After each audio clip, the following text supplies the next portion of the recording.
രാഷ്ട്രീയ പ്രേരിതമല്ല.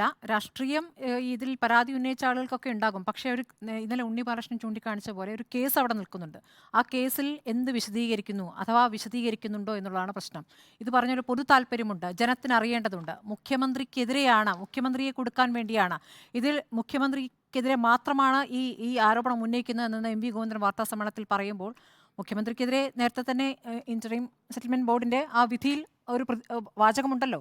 അപ്പോൾ മുഖ്യമന്ത്രി ആ രൂപത്തിൽ പ്രതിക്കൂട്ടിലാണെങ്കിൽ മുഖ്യമന്ത്രി അത് വിശദീകരിക്കണം. കൈകൾ ശുദ്ധമാണെന്ന് വെറുതെ കൈ കാണിച്ച് പറഞ്ഞാൽ പോരാ.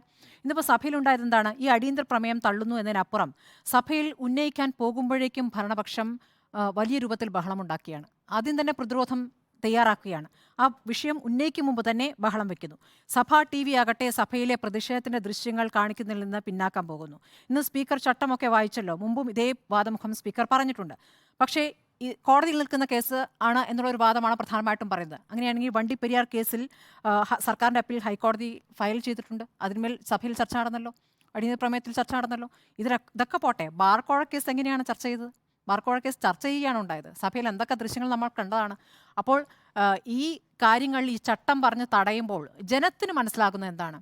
ഈ വിഷയം ഇപ്പോൾ മിണ്ടാൻ പറ്റില്ല, ഈ വിഷയത്തിൽ പ്രതികരിക്കാൻ എന്തോ ഒരു വലിയ ബേജാറുണ്ട് സി പി എം ആവർത്തിച്ച് സെക്രട്ടേറിയറ്റിൻ്റെ പ്രസ്താവന വരുന്നു, പാർട്ടി സെക്രട്ടറി വിശദീകരിക്കുന്നു, ഇന്ന് വീണ്ടും പാർട്ടി സെക്രട്ടറി സംസാരിക്കുന്നു.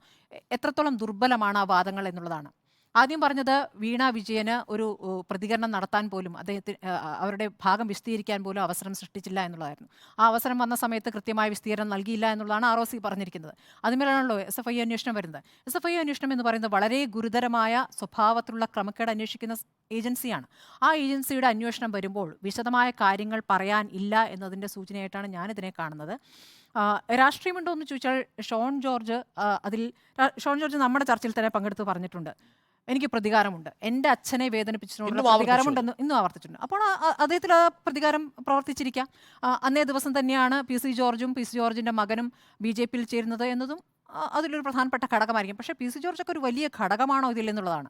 PC ജോർജ് ആണോ ഇതിലെ ഏറ്റവും വലിയ പ്രധാനപ്പെട്ട വിഷയം? ഇത് ഏറ്റവും ഗുരുതരമായ ഒരു ആരോപണം സംസ്ഥാനം ഭരിക്കുന്ന മുഖ്യമന്ത്രിയുടെ മകൾക്കെതിരെ വരുമ്പോൾ വ്യക്തമായ ഒരു മറുപടി എവിടെ നിന്ന് വന്നിരിക്കുന്നു? നേരത്തെ പറഞ്ഞ പോലെ ബിനീഷ് കോടിയേരിയുടെ കേസ് പറഞ്ഞല്ലോ. അപ്പോൾ കോടതിയിൽ നിന്ന് അനുകൂലമായ ഒരു ഉത്തരവുണ്ടായെന്ന്. ബിനീഷ് കോടിയേരിയുടെ വിഷയത്തിൽ എന്താണ് ഈ പാർട്ടി എടുത്ത നിലപാട്? പ്രതികരിച്ചില്ല. പാർട്ടി സെക്രട്ടറി സ്ഥാനത്ത് നിന്ന് കോടിയേരി മാറിയിരുന്നു. ഈ മുഖ്യമന്ത്രിയെ പുകഴ്ത്തി പാടുന്ന പാട്ടുകളുടെ കാര്യത്തിൽ അത് സ്വാഭാവികമാണെന്നും അത് തെറ്റില്ല എന്നും EP ജയരാജൻ അടക്കം പറയുന്ന കണ്ടു. അതേസമയം P ജയരാജന്റെ കാര്യത്തിൽ എന്താണ് സംഭവിച്ചത്? അങ്ങനെയല്ല. അപ്പോൾ ഈ മുഖ്യമന്ത്രിയുടെ കാര്യത്തിൽ വേറെ രൂപത്തിൽ തന്നെ പാർട്ടി പ്രവർത്തിക്കുന്നു. കൈകൾ ശുദ്ധമാണെങ്കിൽ എന്തിനാണ് പിണറായി വിജയൻ ഭയക്കുന്നത്? ഒരു ഭയമുണ്ട്. ഭയക്കുന്നുണ്ടെന്നാണ് ജനത്തിന് മനസ്സിലാവുക. കാര്യങ്ങൾ വിശദീകരിക്കുന്നില്ലെന്നേ. ജനങ്ങൾക്ക് അറിയണ്ടേ എന്താണ് മറയ്ക്കാൻ ശ്രമിക്കുന്നത്? ഒരു പ്രതിരോധം സൃഷ്ടിക്കുമ്പോൾ പോലും അതൊരു ദുർബലമായ പ്രതിരോധമാണ്.